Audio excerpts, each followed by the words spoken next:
Today's episode is for my low progesterone gals. I know you're trying to get pregnant, you're having that spotting before your period and shorter cycles, and you're wondering if it's even going to be possible for you to get pregnant with low progesterone. Let's talk about it and dive right in. Welcome to the Fruitful Fertility Co. podcast, your holistic, faith-filled, no-fluff guide to getting pregnant naturally. I'm your host and TTC BFF, Tori Black, here to pull you out of your weariness and cheer you into God's calling to be a mother, all while giving you the simple, bite-sized steps to improve your fertility. Let's trade stress and overwhelm for hope, because girl, you look fertile to me.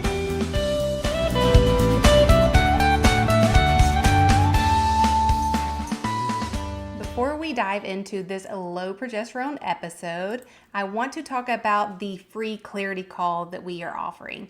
So in the link in the show notes, there is an application to a free clarity call, meaning you get all your questions answered. We find the right fit for you and help you move forward in your fertility journey. So if you've had thoughts like, I wonder what my next best step is, I'm really interested in the Fruitful Fertility method with Tori, any of those, fill out that application. We'll get in touch with you right away, okay? Now let's dive right into low progesterone and can you get pregnant with low progesterone? So I have two answers for this. One is yes, because I have seen God do crazy things. I have seen people with no periods get pregnant. I have seen people that were having way too many periods, like bleeding really consistently and often, turn up pregnant the next month. Like I have continued to see over and over God's hand in women's lives. I've had a front row seat to it and it's been crazy. So I'm at the point where I don't believe that anybody is out when it comes to getting pregnant naturally. I've seen too much. I know too much. So on paper or spiritually, I'm like, no, it's totally possible for you to get pregnant with low progesterone. Textbook answer, science answer is like, hey, we want to boost it naturally and make sure that you have a really good chance. And so that's what we're going to talk about today. One, why is this happening? Why do you have low progesterone? Why are you stuck in this cycle with the spotting before your period, the shorter cycles, if you have cycles that are less than 26 days? Why is this happening? And the answer is there's some stress that is not being addressed. And that is the most annoying answer, right? You get tired of hearing like, oh, it's stress. You just need to relax. And you just makes you want to gouge somebody's eyeballs out. But the truth is there is something going on. When cortisol is high, it's hard for progesterone to be as high as it needs to be. It's like they're competing for first place. And so if cortisol is winning, progesterone is not. So what we have to do is identify what that stressor is in your life. And there could be more than one, and it's not always the things that seem super obvious. Typically, when we think of stress, we think about like having a hard day at work or feeling emotions of frustration or anger. But stress, quote unquote stress, can also be blood sugar dysregulation that we can't really see and we don't really know that it's going on. It can be subconscious negative limiting beliefs, probably things like, I don't know that I'll ever get pregnant, or things that you carry from childhood, that you're not smart, that you're not pretty, whatever it is for you, that can be playing a role in your everyday life that is impacting your cortisol and your progesterone. So the trick really is to identify your stressor. And so that is number one. So why is this happening? It's happening because we don't have enough minerals on board and our stress is depleting those minerals. We don't have enough fuel on board. Cortisol is taking the front seat and we need progesterone to take the front seat. So how can we do that? I'm going to give you 3 tips. And before I even dive into these 3 tips, I want to go ahead and tell you that the low progesterone playbook is going to be your handy dandy step-by-step guide. It's linked in the show notes. You can click that. It's only $27. It's going to help you identify the pattern that's keeping you stuck and tell you exactly what to do about it. So it's really your quick start guide to low progesterone. But the top 3 tips I'm going to give you. One is, again, identify the stressor. We kind of already talked about that, right? But identify the stressor. In my program, the Ovulation and Conception Blueprint, I have in there what's called a life audit, a stress audit, going through your life in different areas, identifying the stressors and coming up with 1 to 2 brainstorm ideas of how you're going to overcome that or minimize it. Sometimes we can't reduce stress. Like we can't just up and quit our job out of the blue, right? Sometimes we have to manage it versus get rid of it. Some of it we can get rid of. but you're just going to make a list of all the things that are really causing you stress, how you can minimize it, how you can stop it. What does that look like for you? Kind of cleaning things up a little bit.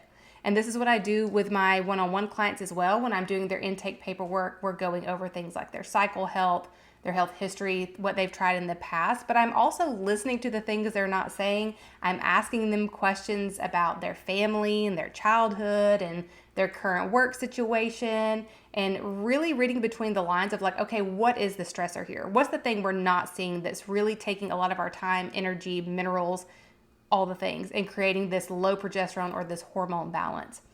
So identify those stressors. Number 2 is to take rise and source. If you have been following me on Instagram lately, I have been like over the moon about the statistics that I figured out through my own clients, my own numbers of the success rate of these products. And I want to tell them to you. So of all the people in the last 2 years that I have been promoting Rise and Source and suggesting them for my clients, in the last 2 years, of everybody that ever made an order, period, 29% of people became pregnant. Is that not crazy? Is that not just absolutely crazy? That is the same success rate as IVF. Same success rate, which is wild to me. Wild. So the same success rate for no medications, no invasive procedures, a fraction of the price, feeling better, not worse, like just crazy. That statistic alone, and that's not even the best one. Statistic number 2 was I went through everybody that ordered Rise and Source and took it for at least 3 months. Because if you've been around, you've listened to this podcast for a while, you know that I say it takes 90 days to truly see a difference, to really say that something worked or it didn't work. If you haven't given it 90 days, you haven't tried it. So if you're someone listening and you're like, I've tried everything, if you haven't tried that thing for 90 days, you haven't tried it yet. You didn't really give it the opportunity to see an improvement in egg quality and sperm quality and health and habits and all the things. We need typically 90 days. Sometimes it can be shorter than that, but typically 90 days.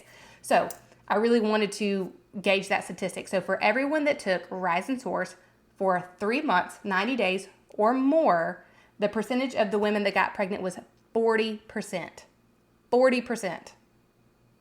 Now we're playing with more than IVF and IUI combined success rate. Crazy. So crazy. Then I went a step further and I said, okay, let me do one more. Of everybody that ordered Rise and Source and took it for 5 months or more, the success rate was 57%. 57%. That means, based on these statistics, that you are more likely to get pregnant taking these for 5 months than you're not. Wild. Truly, truly wild to me. I could not believe these numbers. And again, these are numbers based off my clients, people that have shopped with me. They've taken the products I've recommended. This is not a report the company sent me. This is not a resource from somewhere on the internet and I didn't know where it came from. These are like what I have seen with my own eyes and my own clients. So really, really cool. All that to say, these products, the number one thing I see them do is stop the pre-period spotting and lengthen people's cycles. That's exactly what it did for me. So when I first found Rise and Source with Frequence, I was like, okay, this is really interesting. I like the concept. I like the ingredients. I like the quality. I was like on the fence about the frequency part because I was like, that's just strange. But the science was there and I was like, okay, I'm going to try these for myself. And at the time I had a 24-day cycle and I had pre-period spotting and I had breast tenderness before my period. And I knew what it was. I wasn't doing very good at regulating my nervous system or taking downtime or being kind to myself. So I knew the stressors in my life that I needed to address. But I took Rise and Source for 2 months. And in that time, my period lengthened back out to 28, 29 days. My pre-period spotting has stopped. It has not come back. And I've probably been taking these products over a year now, maybe a year and a half. And I've had no more breast tenderness. My cycle, my period actually sneaks up on me because I don't have sore boobs to tell me when it's coming. It's been crazy. So that is my own personal experience. So if you are trying to boost progesterone naturally, lengthen your cycle so that you can get pregnant and stay pregnant, Rise and Source is a no-brainer. It's a no-brainer. The statistics that I have seen, what I have seen with my clients, it's like you have to start here. Absolutely start here. Okay? I could go on and on about that. I'm probably going to have to do a whole podcast episode on those statistics because I have been so mind blown. But again, the thing that I see them do most often is help regulate cycles and stop that pre-period spotting. Number 3, so your third tip, and this one's going to feel really boring, but I promise it'll make a big difference, is to get better sleep, get more sleep. Typically with my one-on-one clients, we're doing HTMA testing, we're looking deeper at mineral imbalances, but also I'm taking their intake paperwork, that first call that we get on where we're talking one-on-one and diving into all the details, I'm giving them one piece of homework to do until we get their test results. I want them to have something to work towards till we get their test results. And ironically, I'm also giving them Rise and Source, and they're doing that for the month while we're waiting on their test results because that's how good it is. But I will give them one piece of homework, and the one piece of homework I give out most often is to go to bed earlier. A lot of my clients I'm seeing where people are going to bed 11, 12, 1 o'clock. They're staying up late, lots of blue light. They're getting up early. So they're not truly giving their body the rest that it needs. It's not allowing that cortisol to reset the way it needs to reset. And again, if cortisol is in first place, progesterone is not. So we have to allow our body to recoup and replenish, and we do that through sleep. So it sounds so simple, but it's so important. If you are not going to bed till after, let's say 11 o'clock, I want you to bump your bedtime back to 10 o'clock. Okay, start there. And if you're like, well, I'm just not tired at that time, I'm not tired at 9 o'clock, I'm not tired at 10 o'clock, I want you to start creating a really sleep conducive evening. And what I mean by that is like preparing your body to go to bed prior to actually going to bed. So what I do is I start dimming the lights at about 6:30.